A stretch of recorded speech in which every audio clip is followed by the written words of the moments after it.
All right, ladies and gents, today we are taking notes on rearranging formulas. This is our last set of notes in this section. So we're going to go ahead and label it first, rearranging formulas. So the goal, my hand looks giant right now. The goal of this section is to get the desired variable alone, and then there will still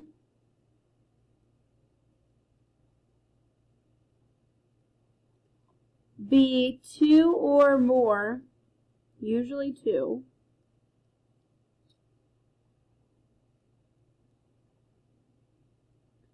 variables in your solution.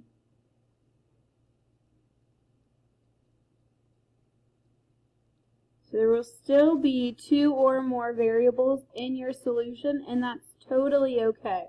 I'm going to use two different colors today, so I'm going to have pink and I'm going to have blue, just to kind of keep my work organized and to kind of highlight the variable that I'm solving for. So my first few examples are going to just be solving for y. So when I say solve, all that I can do in this section is get my y completely by itself. So example 1 is 3y is equal to 15x minus 12. Now my goal is to get that pink y completely by itself. So the only thing in this case that's still with my y is that it's being multiplied by 3. Well, I'm still going to use my inverse operations. The inverse of multiplying by 3 is dividing by 3.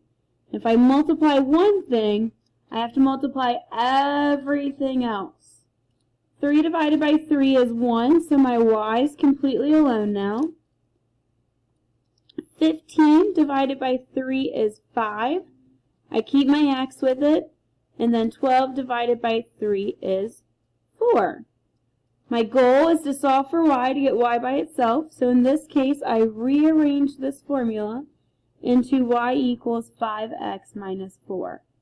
And that's all that it was asking me to do. We're going to step it up a little bit and try a little bit harder. Number 2 is going to be 5x plus 10 is equal to 10y. Oh, I'm going to make my y pink so it stands out. I'm trying to use different colors and I already messed it up. Same thing, put a line down my equal sign. Now my y is being multiplied by 10. Well, the inverse of multiplying everything by 10 is to divide everything by 10. So now I have my y completely by itself.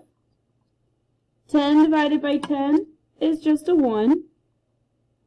And then 5 divided by 10, I'm going to write that over here, because that's a fraction. But since we're wonderful students, we're going to simplify that fraction by dividing each of those, simplifying it, to making it 1 over 2. I'm going to keep it as a fraction, 1 over 2, and then my x is next to it. So it simplifies into y equals 1/2 x plus 1, or 1/2 x plus 1 is equal to y. Means the same thing. Continuing on, number 3,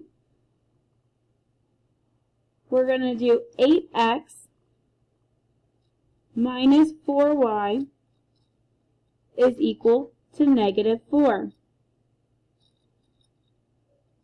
Same thing, line straight down the equal sign. And now I'm trying to get my y, again, completely alone. Well, this time I have an 8x over here on the same side. So the first thing I'm going to do is do the inverse of that positive 8x, and I'm going to subtract 8x from both sides. 8x minus 8x cancels out. I'm left with negative 4y. is equal to, this is a negative 4 and this is a negative 8x. So since I can't combine those two terms, I just rewrite and keep both of them. Negative 8x minus 4. And then, to get my y completely alone, I'm going to do the inverse of multiplying and divide everything by a negative 4. My y is now completely by itself. Negative 8 divided by a negative 4 is a positive 2. Keep my x next to it. And a negative 4 divided by a negative 4 is a positive 1. Since my y is all alone, that was my goal. I'm finished with that problem. We're going to do one more example like this. Make it a little bit more challenging. Number 4. X plus 5y. Oh, almost forgot again. Make it pink so it stands out a little bit. X plus 5y is equal to 2x plus 10. Put my line down my equal sign. Once again, I want to get my y completely by itself. Well, right now I have an x being added to it. So the inverse of adding 1x is subtracting 1x. Cancels this one out. I'm left with 5y. Combine those like terms, 2x minus 1x, I can combine them since they both have an x, is 1x plus, I didn't change my 10. My last step to get my y completely alone is to divide everything by 5.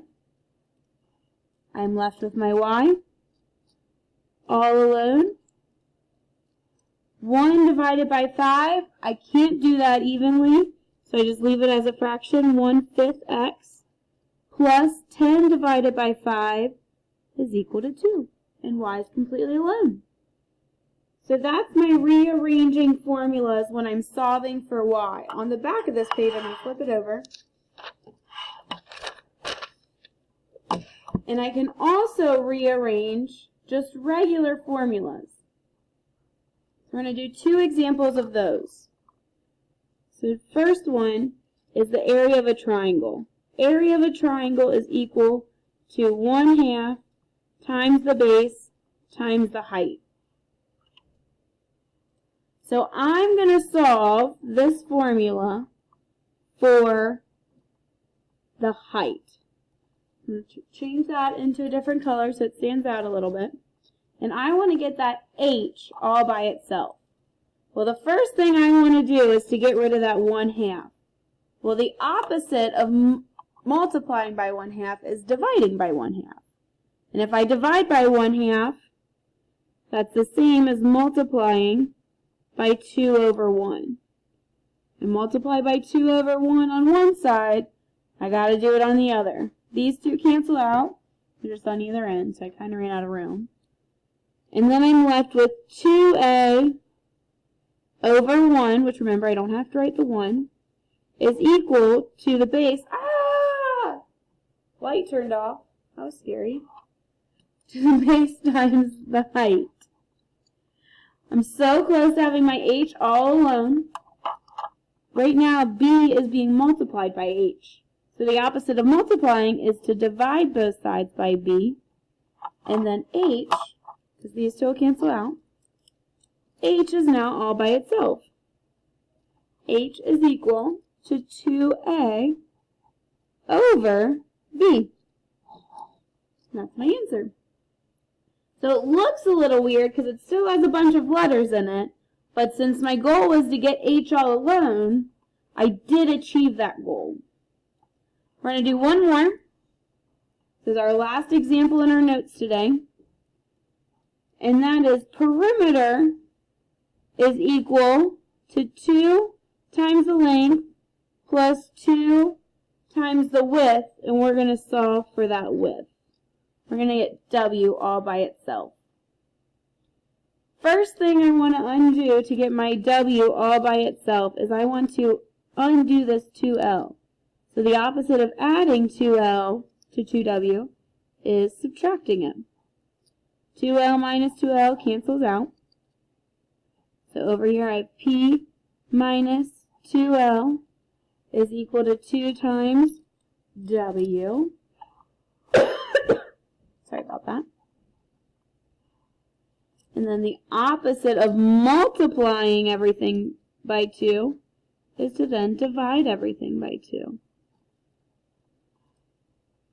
Now my W, all alone, because these two canceled out. P divided by 2, can't really do a whole lot with that, so I'm just going to rewrite it. P over 2 minus 2 divided by 2 is just going to be L. So P divided by 2 minus L is equal to W. Remember, my goal was to get that W all alone, so although it looks a little weird, I did achieve that goal. And that is how we are going to rearrange equations. And then we're going to visit this, we're going to do some more practice with this tomorrow in class to kind of help make sense of it. But make sure that you go back and that you have this all in your notebook and that you do your Google form. All right.